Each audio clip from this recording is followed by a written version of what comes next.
हमने 18-19 में 2048 करोड़ दिया था, तो ये 496 करोड़ का घाटा। ये काम 550 करोड़ तक पहुंच जाता है। ये घाटा गवर्नमेंट मानने को तैयार नहीं है। सरकार घाटे में भी खुश है, मानती नहीं है सरकार घाटे में, मान ही नहीं रही। मान नहीं रही है।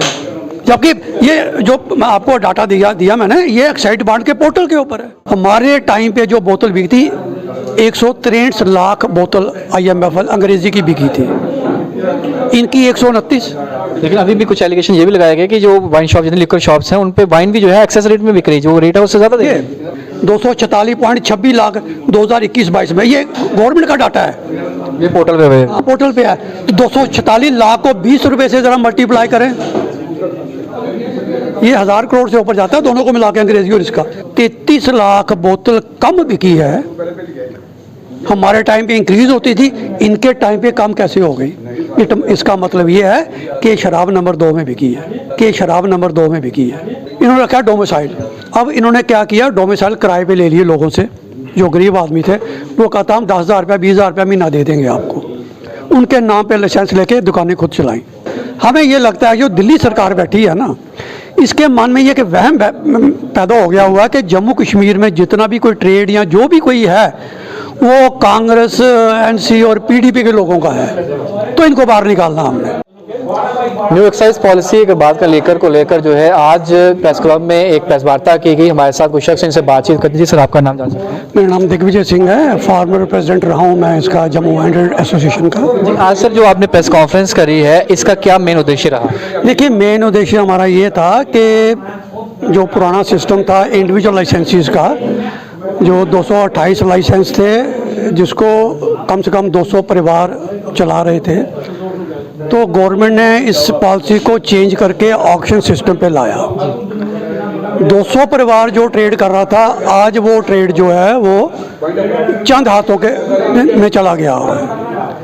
15-16 लोग हैं जो इस ट्रेड को चला रहे हैं, उसमें तकरीबन बाहर के लोग हैं। ठीक है, हमने शुरू से ये कहा है कि ये सिस्टम जो ये पॉलिसी आपने लाई है, एक तो पीपल फ्रेंडली नहीं है, नंबर 2 गवर्नमेंट फ्रेंडली भी नहीं है, रेवेन्यू लॉस हो रहा है। हमने ये पूरे डिपार्टमेंट के जो पोर्टल है उसके ऊपर से हमने ये सारा निकाला हुआ है, कितना रेवेन्यू कलेक्ट किस साल में कितना हुआ, कितने लाख बोतल बिकी है, तो ये सारा हम देख रहे थे। हमारे टाइम पे 2018-19 जब पूरा ट्रेड हमारे हाथ में था, इंडिविजुअल लाइसेंस हाथ में, तो हमने रेवेन्यू दिया था 248 करोड़। ठीक है, 19-20 में कोरोना आ गया, 4 महीने दुकानें बंद रहीं, फिर भी हमने 1300 करोड़ रुपया दिया। 21-22 में जब ऑक्शन इन्होंने की तो ट्रेड चला गया ठेकेदारों के हाथ में, तो इन्होंने रेवेन्यू दिया सिर्फ 1553 करोड़। हमने 18-19 में 2048 करोड़ दिया था, तो ये 496 करोड़ का घाटा।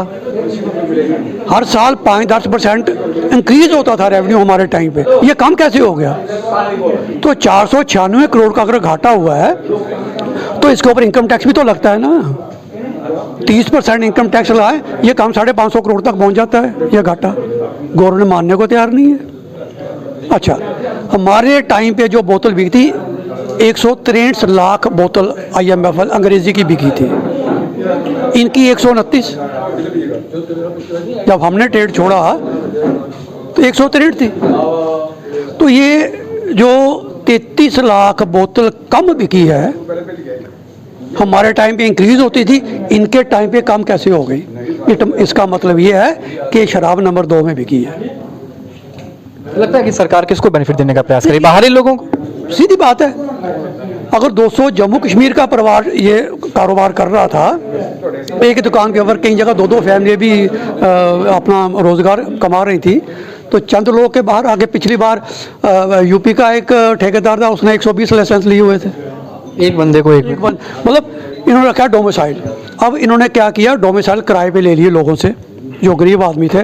वो कहता हम 10,000 रुपया 20,000 रुपया महीना दे देंगे आपको। उनके नाम पे लाइसेंस लेके दुकानें खुद चलाई। अब हैरान होंगे कि किसी ने PIL की कि 2 ऐसे लोग हैं जो BPL के हैं, BPL कैटेगरी के हैं, उन्होंने ये करोड़ों की दुकान कैसे ले ली? जब गवर्नमेंट को पता चला उन्होंने फिर 2 महीने के बाद लाइसेंस कैंसिल किए। जी।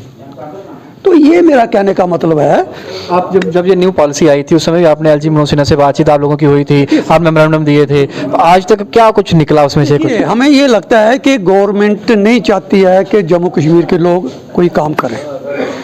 हमें ये लगता है जो दिल्ली सरकार बैठी है ना, इसके मन में ये कि वहम पैदा हो गया हुआ है कि जम्मू कश्मीर में जितना भी कोई ट्रेड या जो भी कोई है वो कांग्रेस, एनसी और पीडीपी के लोगों का है, तो इनको बाहर निकालना हमने। जबकि रोजी रोटी में कोई किसी के साथ नहीं होता, रोजी रोटी हर इंसान अपनी कमाता है। आइडियोलॉजी किसी के साथ मेल खा सकती है, वो बात अलग है, लेकिन कारोबार में रोजी रोटी में कोई किसी के पार्टी के साथ शामिल नहीं होता है।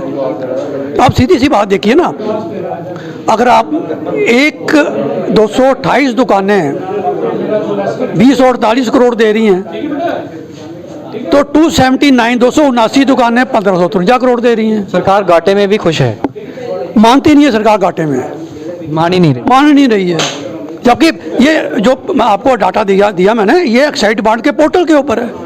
पिछली बार हमने कहा था, इन्होंने दिया था 1400 कुछ करोड़, जब हमने इसको पिन पॉइंट किया तो डाटा चेंज कर दिया, दूसरे दिन डाटा चेंज 1700 कुछ करोड़ कर दिया उन्होंने।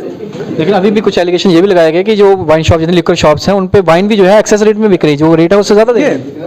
मैंने जैसे आपको पढ़ा 129.80 लाख बोतल बिकी है अंग्रेजी की। सबको पता है 20 रुपये 30 रुपये ओवर चार्जिंग चल रही है। आप 130 लाख यानी कि 129.8 लाख बोतल को 20 रुपये से मल्टीप्लाई करें, कितने 100 करोड़ बनता है? वो दिखाया नहीं गया। नहीं दिखाया। 18 लाख कंट्री लिकर की बोतल कम बिकी है, ठीक है।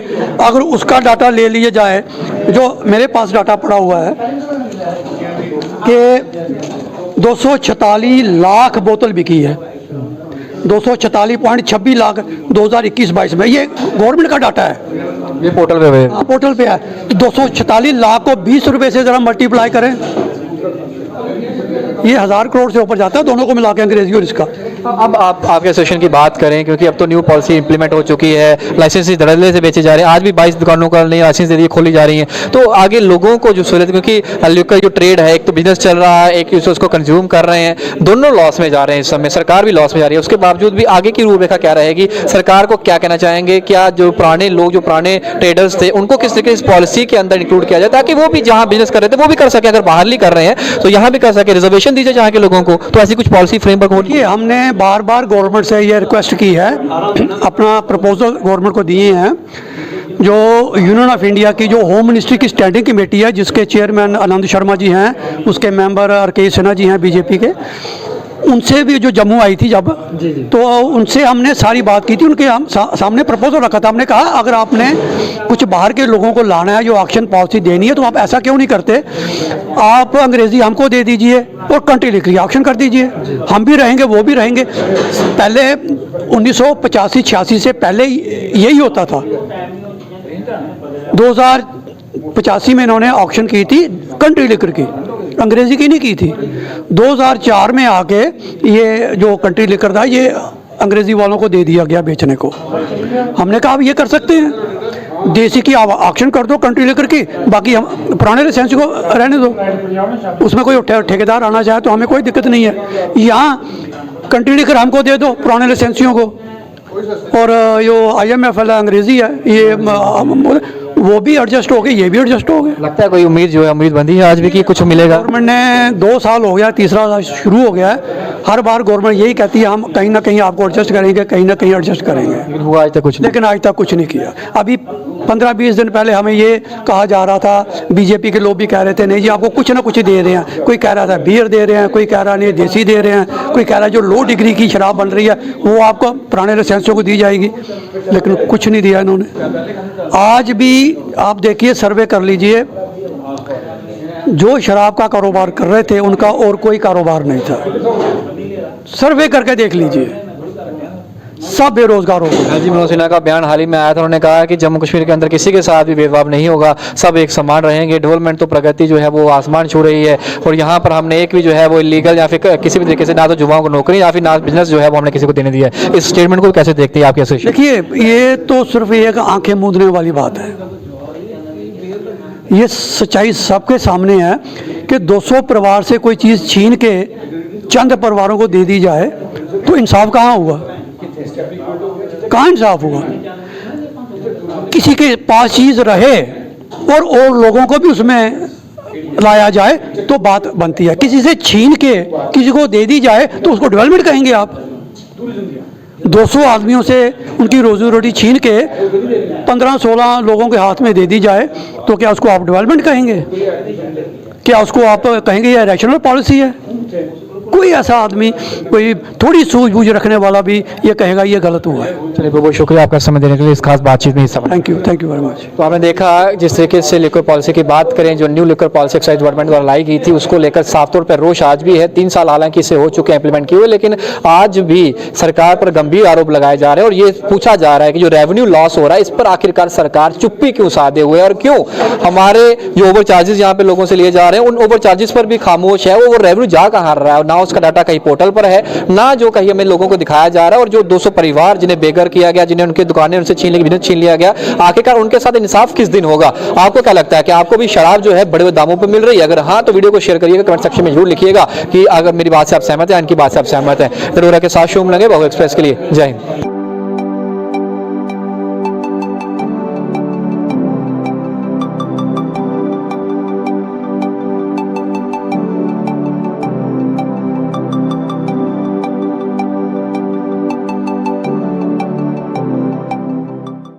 वासियों के लिए खुशखबरी, 39 बेकर्स आपको आपके परिवार के सिदरा में भी खुल चुकी है। तो चाहे बर्थडे पार्टी हो या कैजुअल पार्टी या फिर वीकेंड एंजॉय करना चाहते हैं आप अपने परिवार के साथ, इससे अच्छी प्लेस आपको जम्मू में कहीं नहीं मिलेगी। तो किस चीज का वेट है, जल्दी जाइए और अपना खूबसूरत दिन वहाँ पर एंजॉय